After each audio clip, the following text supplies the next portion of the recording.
Hi hello ಎಲ್ರಿಗೂ ನಮಸ್ಕಾರ. ನಾನು ನಿಮ್ಮ ಫುಡಿ ಮಾಂಗ್. ಇವತ್ತಿನ ಮಾಂಗ್ ಕ್ಲಾಸಲ್ಲಿ ನಾವು ಬೆಂಗಳೂರಿನ ಬಸವನಗುಡಿ ಏರಿಯಾಗೆ ಬಂದಿದ್ದೀವಿ. ಬಸವನಗುಡಿ ಗಾಂಧಿ ಬಸ್ ಸುತ್ತಮುತ್ತ ಏನೇನು ತಿನ್ಬೋದು ಅಂತ ಬೆಳಗಿಂದ ರಾತ್ರಿ ತನಕ ಒಂದು 5 ಜಾಗಗಳನ್ನ ಹ್ಯಾಂಡ್ ಪಿಕ್ ಮಾಡಿದ್ದೀವಿ. ಯಾವ್ಯಾವ ಜಾಗಕ್ಕೆ ಇವತ್ತು ಎಕ್ಸ್ಪ್ಲೋರ್ ಮಾಡ್ತೀನಿ ತೋರಿಸ್ಕೊಡ್ತೀನಿ, ಬನ್ನಿ ಹೋಗೋಣ.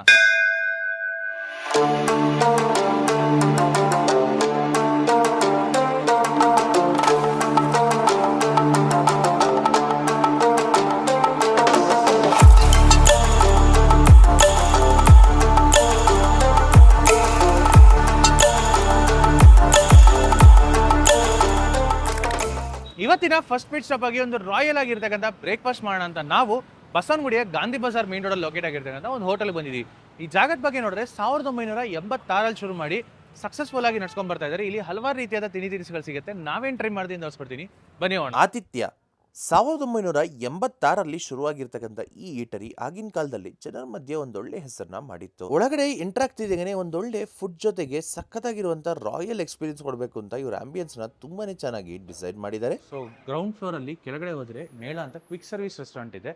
ಸಿಂಪಲ್ ಮೆನು ಇರುತ್ತೆ, ಬಟ್ ನಿಮಗೆ ರಾಯಲ್ ಎಕ್ಸ್ಪೀರಿಯನ್ಸ್ ಜೊತೆಗೆ ರಾಯಲ್ ಫುಡ್ ಟ್ರೈ ಮಾಡ್ಬೇಕಾದ್ರೆ ಖಂಡಿತವಾಗಿ ಇಲ್ಲಿ ಬರಬೇಕು. ಇಲ್ಲಂತದ್ದು ಏನೇನು ಎಕ್ಸ್ಪೀರಿಯನ್ಸ್ ಇದೆ ತೋರಿಸ್ಕೊಡ್ತೀನಿ, ಬನ್ನಿ.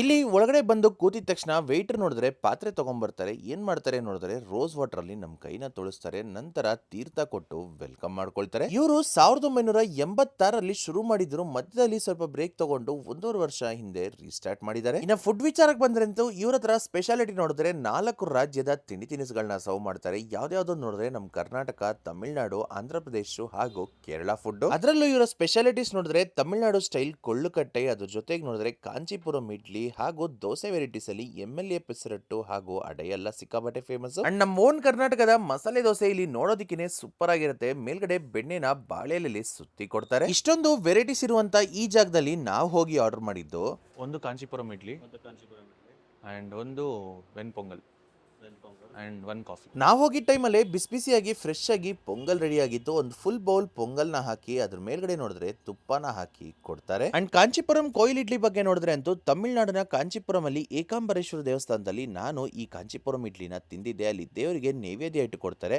ಅದನ್ನೇ ಇವರು ಇಲ್ಲಿ ರೀಕ್ರಿಯೇಟ್ ಮಾಡಿದ್ದಾರೆ. ಅಂಡ್ ಇಡ್ಲಿಗೆ ನಂಚ್ಕೊಳಕ್ ನೋಡಿದ್ರೆ 4 ರೀತಿಯಾದ ಚಟ್ನಿನ ಸರ್ವ್ ಮಾಡ್ತಾರೆ, ಹಾಗೂ ಅದ್ರ ಜೊತೆಗೆ ಇಡ್ಲಿ ಮೇಲ್ಗಡೆ ಬೆಣ್ಣೆನ ಹಾಕಿ ಕೊಡ್ತಾರೆ. ಸೊ 1 ಪ್ಲೇಟ್ ಕಾಂಚೀಪುರಂ ಇಡ್ಲಿ ಹಾಗೂ 1 ಪ್ಲೇಟ್ ಪೊಂಗಲ್ ಬಂದಿದೆ.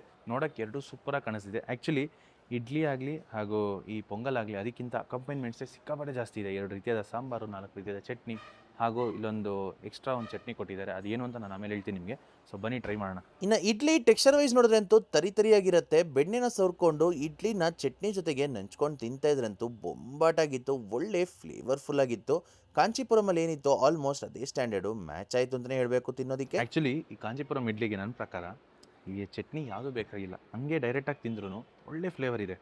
ಯಾಕಂದರೆ ಇದರಲ್ಲಿ ನೀವು ನೋಡಿರ್ತೀರ ಒಗ್ಗರಣೆ ಎಲ್ಲ ಹಾಕಿ ಮಾಡಿರ್ತಾರೆ.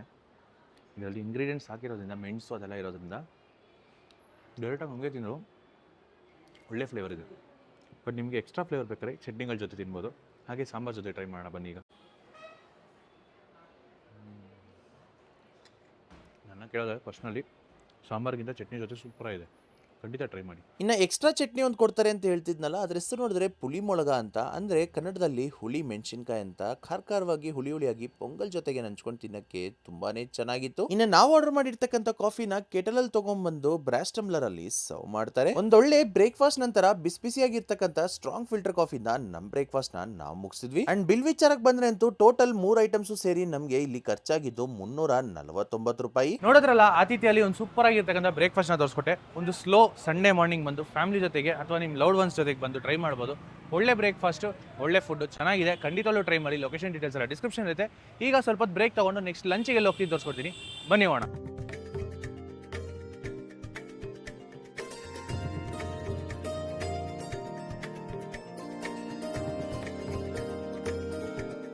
ಇವತ್ತಿನ ಸೆಕೆಂಡ್ ಪಿಟ್ ಸ್ಟಾಪ್ ಆಗಿ ಒಂದೊಳ್ಳೆ ಲಂಚ್ ಮಾಡೋಣ ಅಂತ ಪೊಲೀಸ್ ಸ್ಟೇಷನ್ ರೋಡಲ್ಲಿ ಲೊಕೇಟ್ ಆಗಿರ್ತಕ್ಕಂಥ ಒಂದು ಜೋಳದ ರೊಟ್ಟಿ ಮನೆಗೆ ಬಂದಿದ್ದೀವಿ. ಇವ್ರು ನೋಡಿದ್ರೆ ಸುಮಾರು ವರ್ಷಗಳಿಂದ ನಡ್ಸ್ಕೊಂಡ್ ಬರ್ತಾ ಇದ್ದಾರೆ. ಇಲ್ಲಿ ಏನೇನು ವೆರೈಟಿ ಸಿಗುತ್ತೆ ಇದ್ರ ಬಗ್ಗೆ ಮತ್ತಷ್ಟು ಮಾಹಿತಿ ತಿಳಿಸ್ಕೊಡ್ತೀನಿ, ಬನ್ನಿ ಹೋಗೋಣ. ವೆಂಕಟೇಶ್ವರ ಜೋಳದ ರೊಟ್ಟಿ ಮನೆ ಬಸವನಗುಡಿ ಗಾಂಧಿ ಬಜಾರ್ನ ಡಿವಿಜಿ ರೋಡ್ ಹತ್ರ ಲೊಕೇಟ್ ಆಗಿರ್ತಕ್ಕಂಥ ಈ ಜಾಗದಲ್ಲಿ ಮಧ್ಯಾಹ್ನ ಹೊತ್ತರಂತೂ ಸಿಕ್ಕಾಪಟ್ಟೆ ಜನ ಸೇರ್ತಾರೆ ಇಲ್ಲಿ ಸಿಗುವಂತ ಮೀಲ್ಸ್ ನ ಸವಿಯಕ್ಕೆ. ಉತ್ತರ ಕರ್ನಾಟಕ ಶೈಲಿಯ ಜೋಳದ ರೊಟ್ಟಿ ಊಟ ಸಿಗುವಂತ ಈ ಜಾಗ ಶುರುವಾಗಿ ಸುಮಾರು ವರ್ಷಗಳಾಗಿದೆ. ಎಕ್ಸಾಕ್ಟ್ಲಿ ಎಷ್ಟು ವರ್ಷ ಆಗಿದೆ ನನಗೆ ಗೊತ್ತಿಲ್ಲ, ನಿಮ್ಗೇನಾದ್ರು ಗೊತ್ತಿದ್ರೆ ಕಮೆಂಟ್ ಅಲ್ಲಿ ತಿಳಿಸಿ. ಪ್ರತಿದಿನ ಮಧ್ಯಾಹ್ನ ಹೊತ್ತಲ್ಲಂತೂ ಇವರ ಕಿಚನ್ ಒಳಗೆ ಎಂಟರ್ ಆದ್ರೆ ಮಹಿಳೆಯರು ಕುತ್ಕೊಂಡು ಜೋಳದ ರೊಟ್ಟಿನ ಕಂಟಿನ್ಯೂಸ್ ಆಗಿ ತಡ್ತಾನೆ ಇರ್ತಾರೆ. ಅಷ್ಟು ಹೈ ಡಿಮ್ಯಾಂಡ್ ಅಂತಾನೆ ಹೇಳ್ಬೇಕು. ಪ್ರತಿದಿನ ಮಧ್ಯಾಹ್ನ 12 ಗಂಟೆಯಿಂದ 3 ಗಂಟೆ ಹಾಗೂ ರಾತ್ರಿ 7 ಗಂಟೆಯಿಂದ 10 ಗಂಟೆ ತನಕ ತೆಗೆದಿರ್ತಕ್ಕಂಥ ಈ ಜಾಗದಲ್ಲಿ ನಾವು ಹೋಗಿ ಆರ್ಡರ್ ಮಾಡಿದ್ದು. ಸರ್ ಒಂದು ರೊಟ್ಟಿ ಊಟ ಕೊಡಿ.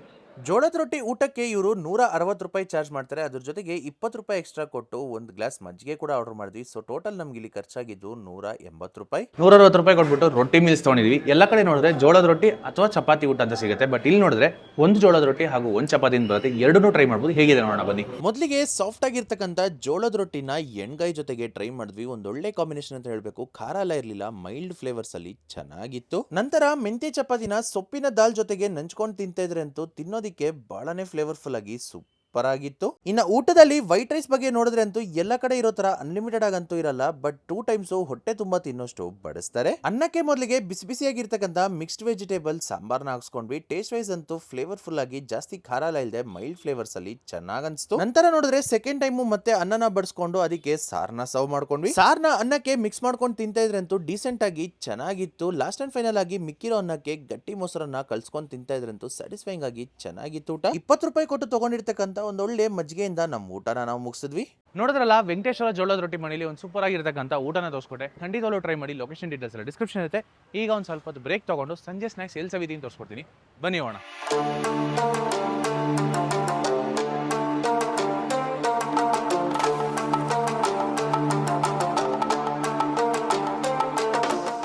ಇವತ್ತಿನ 3ನೇ ಪಿಟ್ ಸ್ಟಾಪ್ ಆಗಿ ಸ್ನಾಕ್ಸ್ನ ಸವೇಣ ಅಂತ ನಾವು ನಾರ್ತ್ ಆಂಜನೇಯ ಟೆಂಪಲ್ ರೋಡಲ್ಲಿ ಲೊಕೇಟ್ ಆಗಿರ್ತಕ್ಕಂಥ ಒಂದು ಸ್ನಾಕ್ಸ್ ಅಂಗಡಿಗೆ ಬಂದಿದ್ದೀವಿ. ಇವ್ರು ನೋಡ್ರೆ ಸುಮಾರು ಒಂದು 25 ವರ್ಷಗಳಿಂದ ನಡೆಸ್ಕೊಂಡು ಬರ್ತಾ ಇದ್ರೆ ನಾವು ಏನು ಸ್ನಾಕ್ಸ್ ಹೋಗ್ತೀನಿ ತೋರಿಸ್ಕೊಡ್ತೀವಿ, ಬನ್ನಿ ಹೋಣ. Bombay snacks centre north Anjaneya temple street ಅಲ್ಲಿ ಲೊಕೇಟ್ ಆಗಿರ್ತಕ್ಕಂಥ ಈ ಈಟರ್ ಅಂತೂ ಪ್ರತಿಯೊಂದು ಲೋಕಲ್ ಐಟ್ಗೂ ಖಂಡಿತವಾಗ್ಲೂ ಗೊತ್ತೇ ಇರುತ್ತೆ. ಸುಮಾರು ಒಂದು 23 ವರ್ಷಗಳಿಂದ ನಡ್ಸ್ಕೊಂಡ್ ಬರ್ತಿರ್ತಕ್ಕಂಥ ಈ ಜಾಗದಲ್ಲಿ ಹಲವಾರು ರೀತಿಯಾದ ಸ್ನಾಕ್ಸ್ ಸಿಗುತ್ತೆ. ಬೆಳಗ್ಗೆ 10 ಗಂಟೆಗೆ ಶುರು ಮಾಡ್ತಾರೆ, ರಾತ್ರಿ 9-9:30 ತನಕ ನಡ್ಸ್ಕೊಂಡ್ ಬರ್ತಾರೆ. ಈ ಜಾಗದ ಬಗ್ಗೆ ಮತ್ತಷ್ಟು ಮಾಹಿತಿ ಮಾಲೀಕರ ಹತ್ರನೇ ತಿಳ್ಕೊಳ್ಳೋಣ ಬನ್ನಿ. ನನ್ನ ಹೆಸರು ಬುಧಾರಾಮ. ಇಲ್ಲೇ ಶುರು ಮಾಡಿ 22 ವರ್ಷ ಆಯ್ತು. ಎಲ್ಲ ಸ್ನಾಕ್ಸ್ ಐಟಮ್ ಇದೆ. ಗಾಂಧಿ ಬಜಾರ್ NIT ಸ್ಟ್ರೀಟ್ ಅಲ್ಲಿ ಇದೆ ಅಂಗಡಿ. ಇದು ಸಮೋಸ, ಕಚೋರಿ, ವಡಪಾವ್, ಬಾಸುಂದಿ ಇದೆಲ್ಲ ಫೇಮಸ್ ಐಟಮ್ ಇದೆ. ಟೈಮಿಂಗ್ ಬೆಳಗ್ಗೆ 9 to 9:45. ನೀವಿಲ್ಲಿ ಬೆಳಗಿಂದ ರಾತ್ರಿ ತನಕ ಯಾವಾಗ್ಲೇ ವಿಸಿಟ್ ಮಾಡಿದ್ರು ಏನೋ ಒಂದು ಸ್ನಾಕ್ ನ ಫ್ರೆಶ್ ಆಗಿ ಪ್ರಿಪೇರ್ ಮಾಡ್ತಾನೆ ಇರ್ತಾರೆ. ನಾವು ಹೋಗಿ ಟೈಮ್ ಅಲ್ಲಿ ಕಚೋರಿನ ಮಾಡ್ತಾ ಇದ್ರು. ನಾವಿಲ್ಲಿ ಮೊದಲಿಗೆ ಸ್ವೀಟ್ ಇಂದ ಶುರು ಮಾಡೋಣ ಅಂತ 1 ಪ್ಲೇಟ್ ಜಿಲೇಬಿನ ಆರ್ಡರ್ ಮಾಡಿದ್ವಿ. 1 ಪ್ಲೇಟ್ ಅಲ್ಲಿ ನೋಡಿದ್ರೆ 100 ಗ್ರಾಮ್ ಜಿಲೇಬಿ ಬರುತ್ತೆ. ಆಲ್ಮೋಸ್ಟ್ ಒಂದು 4 ಪೀಸಸ್ ಬರುತ್ತೆ. ಅದಕ್ಕೆ ಕೋಲ್ಡ್ ಬಾಸುಂದಿ ಕೂಡ ಜೊತೆಲಿ ತಗೊಂಡ್ವಿ. ಅಂಡ್ ಖಾರದ ಐಟಮ್ಸ್ ಅಲ್ಲಿ ನಾವು ಆರ್ಡರ್ ಮಾಡಿದ್ದು ಇವರ ಸ್ಪೆಷಲ್ ಮಸಾಲಾ ಪಾಪಡು ಹಾಗೂ ಅದ್ರ ಜೊತೆಗೆ ಬ್ರೆಡ್ ಪಕೋಡ. ಈ 4ಕ್ಕೂ ಸೇರಿ ನಮ್ಗೆ ಇಲ್ಲಿ ಟೋಟಲ್ ಖರ್ಚಾಗಿದ್ದು 145 ರೂಪಾಯಿ. ಮೊದಲಿಗೆ ಫ್ರೆಶ್ ಆಗಿರ್ತಕ್ಕಂಥ ಜಿಲೇಬಿ ಮೇಲ್ಗಡೆ ಕೋಲ್ಡ್ ಬಾಸಿನ ಹಾಕೊಂಡು ತಿಂದ್ವಿ. ಈ ಕಾಂಬಿನೇಷನ್ ಅಂತೂ ತುಂಬಾನೇ ಚೆನ್ನಾಗಿತ್ತು. ಜ್ಯೂಸಿ ಆಗಿರ್ತಕ್ಕಂಥ ಜಿಲೇಬಿ ಅದ್ರ ಜೊತೆಗೆ ಕೆನಿಯಾಗಿ ತಣ್ಣಗಿರ್ತಕ್ಕಂಥ ಬಾಸುಂದಿ ತಿನ್ನಕ್ಕಂತೂ ಸೂಪರ್ ಆಗಿತ್ತು. ಇನ್ನು ಮಸಾಲಾ ಪಾಪಡ್ ಬಗ್ಗೆ ಹೇಳ್ಬೇಕಾದ್ರೆ ಕ್ರಂಚಿ ಆಗಿರ್ತಕ್ಕಂಥ ಪಾಪಡು ಒಳಗಡೆ ಹಾಕಿರ್ತಕ್ಕಂಥ ಸ್ವೀಟ್ ಚಟ್ನಿ, ಖಾರ ಚಟ್ನಿ, ಅದ್ರ ಜೊತೆಗೆ ಫಿಲ್ಲಿಂಗ್ಸ್ ಎಲ್ಲ ತುಂಬಾನೇ ಸ್ಯಾಟಿಸ್ಫೈಂಗ್ ಆಗಿ ಚೆನ್ನಾಗಿತ್ತು ತಿನ್ನೋದಿಕ್ಕೆ. ಅಂಡ್ ನಮ್ಮ ಭೀಮಸೇನ ನಳಮರಾಜರು ತಗೊಂಡಿರ್ತಕ್ಕಂಥ ಬ್ರೆಡ್ ಪಕೋಡ ಬಿಸಿಯಾಗಿದ್ದಿದೆ, ಚೆನ್ನಾಗಿರೋದು, ತಣ್ಣಗಾಗೋಗಿತ್ತು. ಸೊ ಸುಮಾರಾಗಿ ಆಯ್ತು ತಿನ್ನೋದಿಕ್ಕೆ. ನೋಡಿದ್ರಲ್ಲ, ಬಾಂಬೆ ಸ್ನಾಕ್ಸ್ ಸೆಂಟರ್ ಅಲ್ಲಿ ಒಂದು ಸೂಪರ್ ಆಗಿರ್ತಕ್ಕಂಥ ಸ್ನಾಕ್ಸ್ ಎಲ್ಲ ತೋರಿಸ್ಕೊಟ್ಟೆ. ಈಗ ಒಂದು ಸ್ವಲ್ಪ ಬ್ರೇಕ್ ತಗೊಂಡು ನೆಕ್ಸ್ಟ್ ಡಿನ್ನರ್ಗೆ ಎಲ್ಲ ಹೋಗ್ತೀನಿ ತೋರಿಸ್ಕೊಡ್ತೀನಿ, ಬನ್ನಿ ಹೋಣ.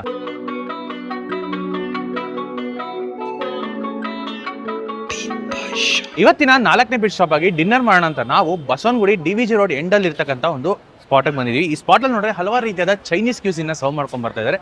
ಸುಮಾರು ವರ್ಷಗಳಿಂದ ನಡೆಸ್ತಾರೆ. ನಾವಿಲ್ಲಿ ಏನು ಟ್ರೈ ಮಾಡ್ತೀನಿ ತೋರಿಸ್ಕೊಡ್ತೀನಿ, ಬನ್ನಿ ಹೋಣ. ಚೈನೀಸ್ ಸ್ಕ್ವೇರ್ ಬಸವನಗುಡಿಲಿ ಕಳೆದ 12 ವರ್ಷಗಳಿಂದ ನಡ್ಸ್ಕೊಂಡ್ ಬರ್ತಿರ್ತಕ್ಕಂಥ ಈ ಜಾಗ ಅಂತೂ ಲೋಕಲೈಟ್ಸ್ ನ ಒಂದು ಫೇವರೇಟ್ ಸ್ಪಾಟ್ ಆಗಿ ಮೂಡ್ ಬಂದಿದೆ. ಇಲ್ಲಿ ಸಿಗುವಂತ Manchurian varieties, noodles, fried rice ಅಂತ ಎಲ್ಲಾನು ಇಲ್ಲಿ ಫಾಸ್ಟ್ ಸೆಲ್ಲಿಂಗ್ ಅಂತಾನೆ ಹೇಳ್ಬೇಕು. ನಾವು ಇವರ ಮೆನು ನೋಡಿ ಆರ್ಡರ್ ಮಾಡಿದ್ದು ಒಂದು ಶೆಶ್ವಾನ್ ಫ್ರೈಡ್ ರೈಸ್. ಅದರ ಬೆಲೆ ನೋಡಿದ್ರೆ 95 ರೂಪಾಯಿ ಚಾರ್ಜ್ ಮಾಡ್ತಾರೆ. ಆರ್ಡರ್ ಮಾಡಿದ್ಮೇಲೆ ಸೂಪ್ ಸೆಕ್ಷನ್ ನೋಡಿ ಟೆಂಪ್ಟ್ ಆಗಿ 30 ರೂಪಾಯಿ ಕೊಟ್ಟು ಒಂದು ಮಾಚೋ ಸೂಪ್ ನ ಆರ್ಡರ್ ಮಾಡಿದ್ವಿ. 30 ರೂಪಾಯಿಗೆ ಇದಂತೂ ಸ್ಟೀಲ್ ಡೀಲ್ ಅಂತಾನೆ ಹೇಳ್ತೀನಿ.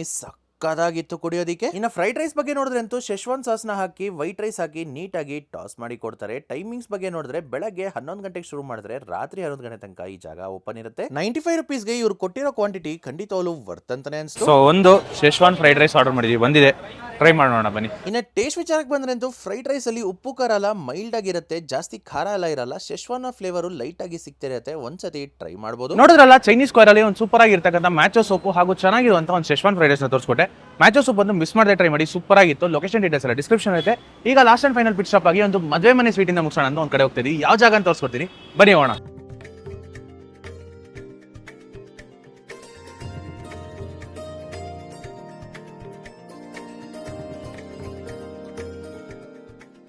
ಇವತ್ತಿನ last and final pit stop ಆಗಿ ನಾನು ಮೊದಲೇ ಹೇಳ್ದಂಗೆ ಮದುವೆ ಮನೆ ಸ್ವೀಟಿನ ಮುಗಿಸೋಣ ಅಂತ ನಾವು ಗಾಂಧಿ ಬಜಾರ್ ಮೇನ್ ರೋಡಲ್ಲಿ ಲೊಕೇಟ್ ಆಗಿರ್ತಕ್ಕಂಥ ಒಂದು ಕಾರ್ಟಿಗೆ ಬಂದಿದ್ದೀವಿ. ಈ ಕಾರ್ಟಲ್ಲಿ ನೋಡಿದ್ರೆ ಸುಮಾರು ರೀತಿಯಾದ ಸ್ವೀಟ್ಸ್ನ ಸರ್ವ್ ಮಾಡ್ಕೊಂಡು ಬರ್ತಾರೆ. ನಾವಿವತ್ತು ಯಾವ ಟ್ರೈ ಮಾಡ್ತೀನಿ ತೋರಿಸ್ಕೊಡ್ತೀನಿ, ಬನ್ನಿ ಹೋಗೋಣ. Savitha sweets Vijayanagar food street ಅಲ್ಲಿ ಮೊದಲಿಗೆ ಶುರು ಮಾಡಿ ಸುಮಾರು ವರ್ಷಗಳಿಂದ ನಡ್ಸ್ಕೊಂಡ್ಬಂದು ಈಗ ಬಸವನಗುಡಿಲಿ ರೀಸೆಂಟ್ ಟೈಮ್ಸ್ ಅಲ್ಲಿ ಶುರು ಮಾಡಿ ಜನರ ಮಧ್ಯೆ ಒಂದೊಳ್ಳೆ ಹೆಸರನ್ನ ಮಾಡಿದ್ದಾರೆ. ಇವ್ರ ಹತ್ರ ಮದುವೆ ಮನೆಗಳಲ್ಲಿ ಸಿಗುವಂತ ಸ್ವೀಟ್ ಆದಂತ ಪೇಣಿ ಚಿರೋಟಿನ ಮೊದಲಿಗೆ ಸರ್ವ್ ಮಾಡ್ಕೊಂಡ್ಬಂದು ಈಗ ಹಲವಾರು ಸ್ವೀಟ್ಸ್ ನ ಸರ್ವ್ ಮಾಡಕ್ಕೆ ಶುರು ಮಾಡಿದ್ದಾರೆ. ನಾನಂತೂ ವಿಜಯನಗರ ಫುಡ್ ಸ್ಟ್ರೀಟ್ ಅಲ್ಲಿ ಇದ್ದಾಗ ಚಿರೋಟಿ ಪೇಣಿನ ಹೋಗಿ ಟ್ರೈ ಮಾಡ್ತಿದ್ದೆ. ಇವತ್ತು ನಾವ್ ಇಲ್ಲಿ ಹೋಗಿ ಆರ್ಡರ್ ಮಾಡಿದ್ದು 60 ರೂಪಾಯಿ ಕೊಟ್ಟು ಒಂದು ಪೇಣಿ. ಟೈಮಿಂಗ್ಸ್ ವಿಚಾರಕ್ಕೆ ಬಂದ್ರೆ ಅಂತೂ ಪ್ರತಿದಿನ ಸಂಜೆ 6 ಗಂಟೆಯಿಂದ ರಾತ್ರಿ 11:15-11:30 ತನಕ ನಡ್ಸ್ಕೊಂಡು ಹೋಗ್ತಾರೆ. ಪೇಣಿ ಮೇಲ್ಗಡೆ ಬಿಸಿ ಬಿಸಿಯಾಗಿರ್ತಕ್ಕಂಥ ಬಾದಾಮಿ ಹಾಲು ಹಾಗೂ ಬೂಂದಿನ ಹಾಕೊಡ್ತಾರೆ. ಇನ್ನ ಟೇಸ್ಟ್ ವಿಚಾರಕ್ಕೆ ಬಂದ್ರೆ ಅಂತೂ ಜಾಸ್ತಿ ಓವರ್ ಸ್ವೀಟ್ ಆಗೆಲ್ಲ ಇಲ್ಲದೆ ಸಟಲ್ ಆಗಿ ತಿನ್ನಕ್ಕೆ ತುಂಬಾನೇ ಚೆನ್ನಾಗಿತ್ತು. ಡೆಫಿನೆಟ್ಲಿ ಒಮ್ಮೆ ಟ್ರೈ ಮಾಡಬಹುದು. ನೋಡಿದ್ರಲ್ಲ, ಸವಿತಾ ಸ್ವೀಟ್ಸ್ ಅಲ್ಲಿ ಒಂದು ಸೂಪರ್ ಆಗಿರ್ತಕ್ಕಂಥ ಪೇಣಿನ ತೋರಿಸ್ಕೊಟ್ಟೆ. ಖಂಡಿತ ಬಂದು ಟ್ರೈ ಮಾಡಿ, ತುಂಬಾನೇ ಚೆನ್ನಾಗಿತ್ತು. ಲೊಕೇಶನ್ ಡೀಟೇಲ್ಸ್ ಎಲ್ಲ ಡಿಸ್ಕ್ರಿಪ್ಷನ್ ಇದೆ.